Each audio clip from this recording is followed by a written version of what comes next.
Hello मैत्रिणींनो, आज मला पहिल्यांदाच स्पेसर केकची ऑर्डर आलेली आहे.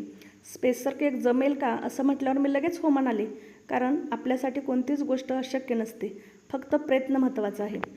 तर आता आपण याच्यावरती पॅलेट नाईफने वेव्स तयार करून घेऊया आणि नंतर त्याला रेडीमेड लेस लावल्यानंतर आपला केक खूप छान दिसणार आहे.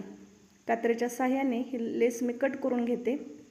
नंतर एका छोट्याशा बाउलमध्ये थोडंसं तेल आणि गोल्डन डस्ट घेणार आहे मी आणि त्याने ब्रशच्या साहाय्याने त्या लेअर मी कडा अशा प्रकारे मी रंगवून घेणार आहे. त्यामुळे आपल्या केकला खूप छान असा लुक येणार आहे. पहा, आपला केक खूप छान दिसायला लागलेला आहे आणि पूर्ण असा रंगवून झाल्यानंतर मी हा केक 4 ते 5 तासासाठी फ्रीजमध्ये ठेवणार आहे सेट होण्याकरिता. त्याचप्रमाणे हा दुसरा केक घेतलेला आहे, कारण तो आपल्या स्पेसरच्या वरच्या बाजूला ठेवायचा आहे आणि त्यालाही अशाच पहिल्या केकप्रमाणेच वेव्स पाडून त्यावरती गोल्डन डस्टने असं मी टचअप करणार आहे ब्रशच्या साहाय्याने आणि त्यालाही लेस लावून याही केकला मी खूप छान असा लुक देणार आहे.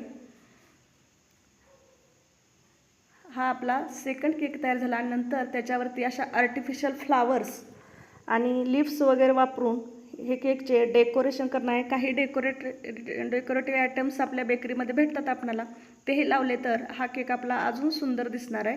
आणि स्पेसरच्या साहाय्याने मी आता ही केक ॲडजस्ट करून घेते.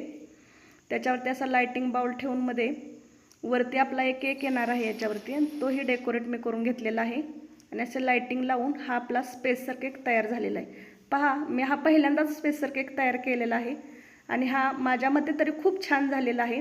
तुम्हाला हा माझा केक कसा वाटतोय तो मला